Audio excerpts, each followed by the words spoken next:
Hello. Well, it finally stopped raining here, so I did some testing outside with this another quadcopter that I built. This is kind of a continuation from my last video with the Cleanflight and nRF24L01 integration that I set up. And that last video was perhaps a little bit premature because I hadn't actually tested it to see if it would actually work in a real quadcopter flying situation. So this video is partially to test that, and also partially to test the performance of a GPS hold in such a small quadcopter, because I was just wondering how much the wind would affect it, and also how bad the compass would be with the little setup that I've got here with the ESC right above the magnetometer there. So this quad here is called a Diatone Switchblade, I think. That's the name of it, yeah. And the idea with this is that you're supposed to, these two plates are supposed to be much closer together, and you're supposed to hang a clean section on the bottom. And it's a pretty awful design, really, in my opinion. It doesn't seem to be very popular either, because this frame was only $10 on Hobby King. But I'm just using the top part of it only, and I've got some different spaces that are a little bit wider, and this is just wide enough that you can fit a Mobius in the front like that. So that's what I'm doing. Yeah, it's a folding frame, which I thought was quite nice, but the folding arms have not been done very well, because if you look at where the weak point is going to be on here, it's this little narrow bit there and this little narrow bit there, and boy, is that ever going to be a weak arm. Oops. Yeah, that wasn't so good. Oh. Yep, that's the end of my flying day. But they do fold up quite nicely like that, so it would compact down to nothing more than the size of this main plate, really. Anyway, that's sort of by the by. So what I have inside here is the ESC, the 4-in-1 ESC that I had on the well, I've used this on a couple of other quads so far, so it's just sort of being recycled again and again. And the motor wires were conveniently the perfect length, and this ESC has a little connector here which is a little bit of a nuisance, because you need to have that. You can't just solder directly onto it with wires. So speaking of solder directly onto, the flight controller I'm using is of course the Flip 32, and I just took all the pin headers off it, and this is the connector for the ESC, and unfortunately I had cut this very short because I wanted it to connect on the other quadcopter that I'd built earlier like this, and I was worried that those wires would need to be extended, but fortunately I found that when I soldered them directly onto the Flip 32 and then put these two plates together like this, the plug and the socket were at the perfect position to plug into each other like that. So that's what I did there. And on the other side of the Flip 32 we have of course the nRF24L01 module. I'm just using the PCB antenna one at the moment. So it just connects up like that. I have the GPS module here now, so I moved this over here a little bit, and I have the antenna. For what it's worth, the antenna is positioned over this empty space here, just in case that helps to improve the radio signal. I'm not really sure if it would make too much difference. You'll notice I have some caps on here. For the first time ever in about a year of dealing with these RF24 modules, I found that I needed to use these caps. I have no idea why, because if you saw my last video you will have seen that I had this working perfectly, and the only difference was that instead of being directly soldered on at each end like this, I was using pin headers on each side and some longer breadboard, like jumper cable, like 10 centimeter cables That's the only difference, and yet all of a sudden the radio reception was getting patchy and wasn't very reliable. I wouldn't have wanted to fly with it, so I put these caps on and everything was great. So first time ever I've noticed to make a difference, but it's nice that I had them there ready to use. So what else do we have? Okay, that's the end of the photos. Alright, well, I think I'll just play some of the video that I got. The only thing that I didn't show you in those photos was, of course, the GPS module that I had on my other quad. It's a little bit heavy for this one, but it balances out the Mobius kind of nicely because the Mobius is going to sit on the front there. And the all-up weight of this, the takeoff weight, is exactly 300 grams with the Mobius and everything in there, and that's when I'm using one of these 1000 milliamp hour 2-cell batteries. And these batteries I thought would be great, but they turn out to be a little bit weak. 2-cell in general I think is just a little bit weak for this, and I think it may be partially due to these motors. So these motors are, let's see if we can get that in there. They're the 1306 2300 kV motors by DYS. Oops. Quite nice motors, but they don't seem to have a lot of power, I've found, because with my first quadcopter I was using batteries like this, and it flew just fine with 1804 motors, so I'm thinking maybe the motors are a little bit to blame, not just the battery.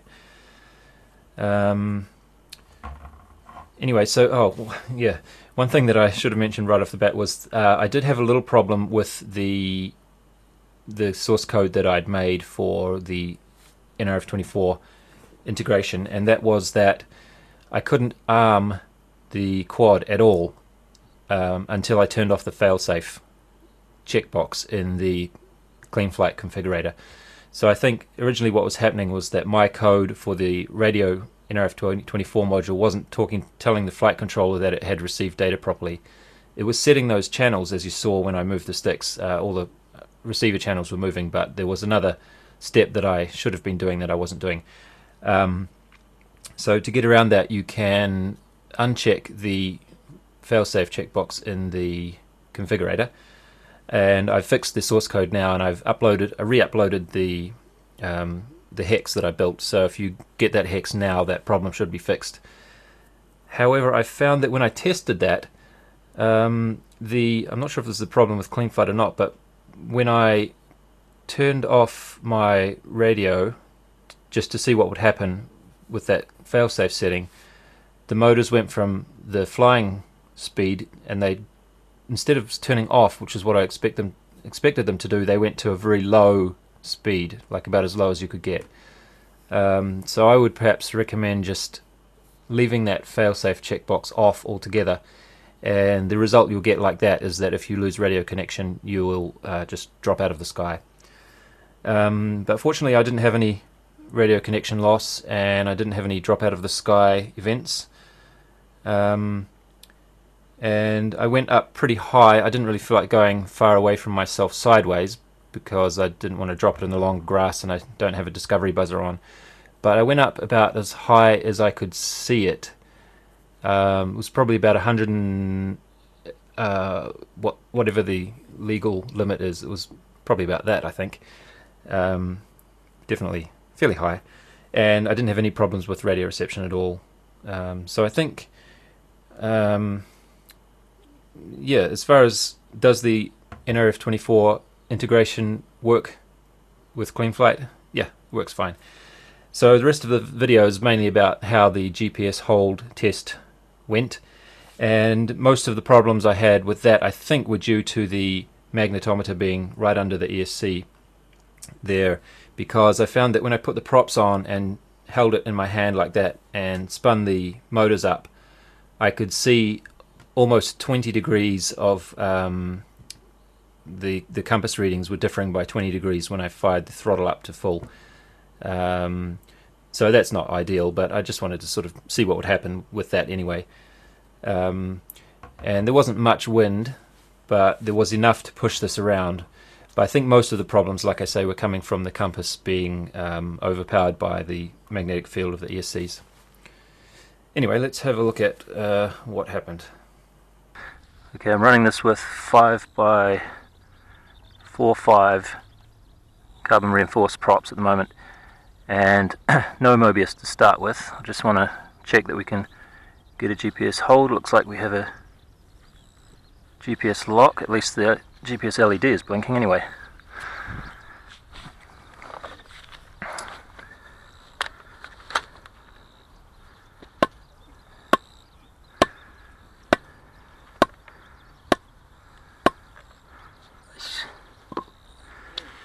Okay.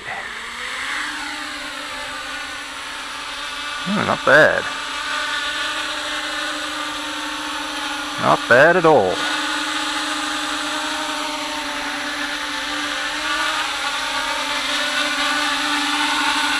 Oh, it's pretty stable actually.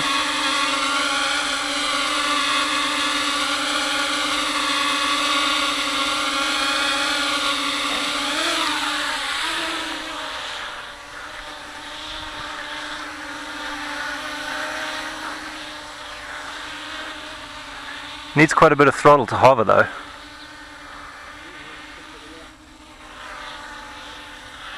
Let's try a hands-off test.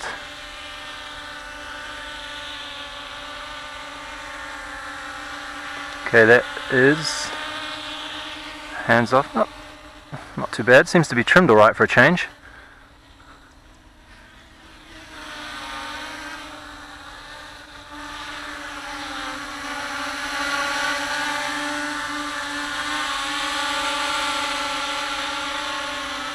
Right, let's give this GPS hold a shot, shall we?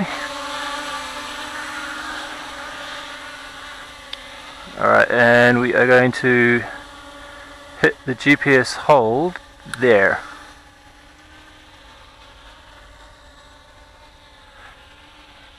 I just remembered I haven't done the compass calibration at this location yet, but should be right. Well, that's not bad.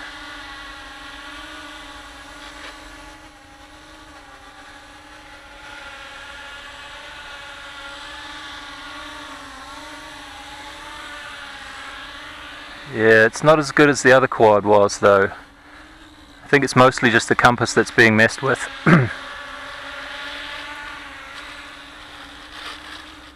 I might do a quick compass recalibration here. It's going around in circles. And then see if that makes any difference. So it's not too bad.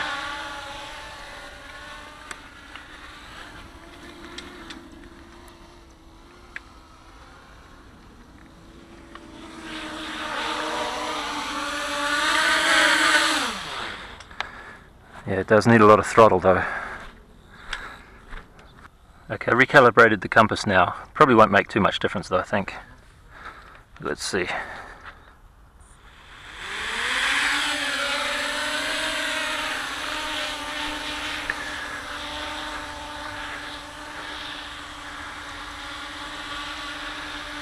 Okay, it's GPS hold there.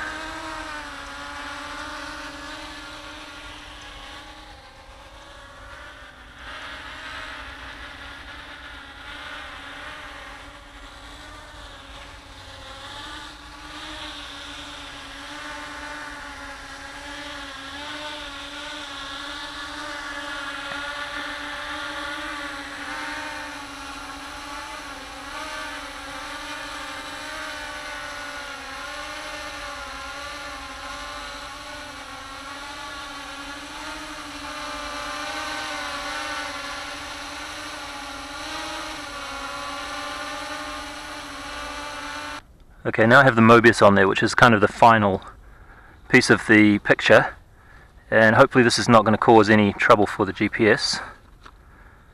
It may cause a bit of trouble for the battery because it's getting a little heavy now.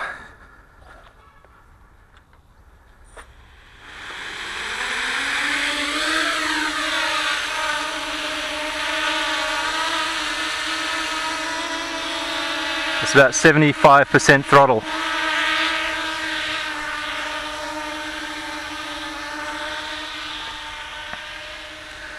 And GPS hold there.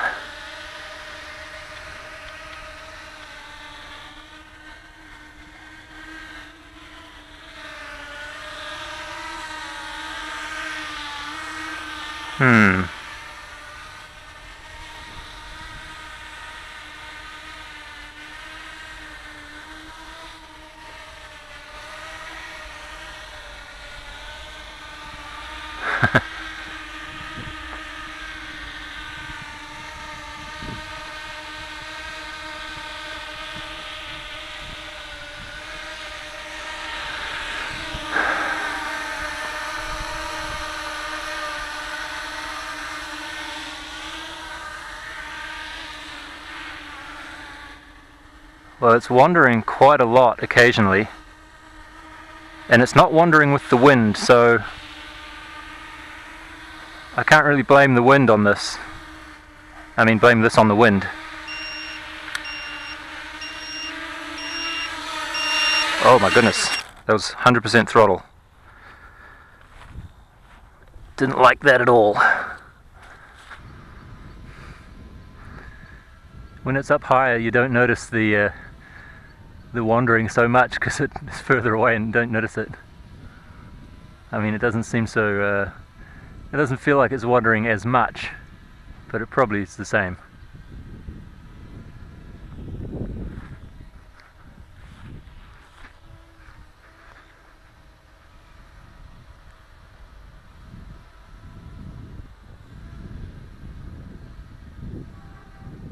That's not bad.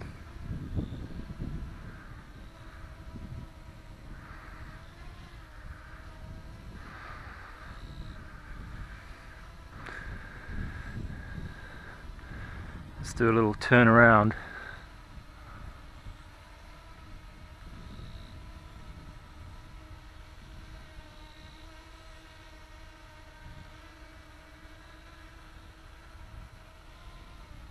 Oh, that's screwing with it a bit. Oh, we are going off into the distance. That's not good. Okay, first time I've seen that.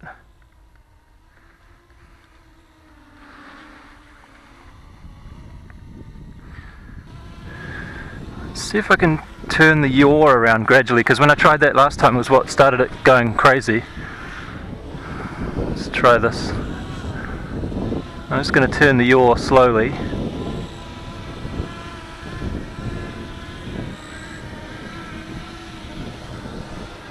Oh yeah, it doesn't like that at all. Okay, now I've let it go. Does it recover? Okay, this time it recovered. Last time it just seemed to go off into the distance. Let me do that a little bit more. So all I'm doing here is turning the yaw only.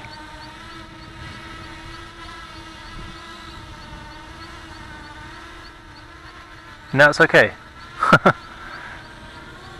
Okay, I'll give it full stick yaw. Look at that. It's full left yaw in GPS hold. Not bad at all.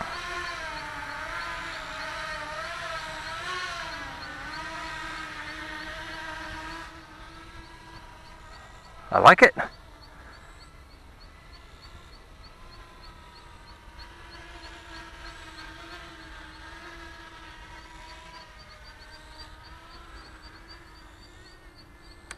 Alright, let's have some fun.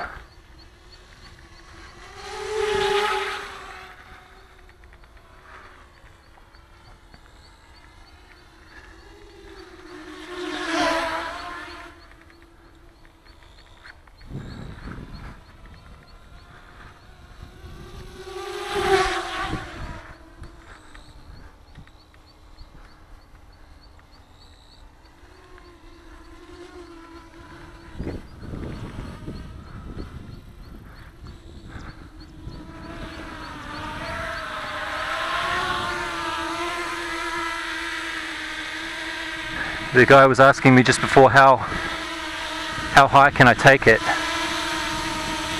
So let's try.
See if we can GPS hold right here.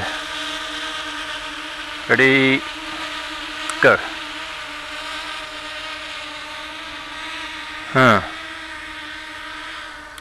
No, we cannot. Right.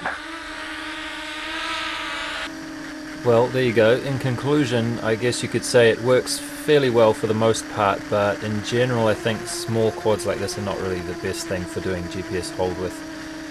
Just because of the wind, and also because they're so small that it's hard to get the compass away from the electronics and motors and everything.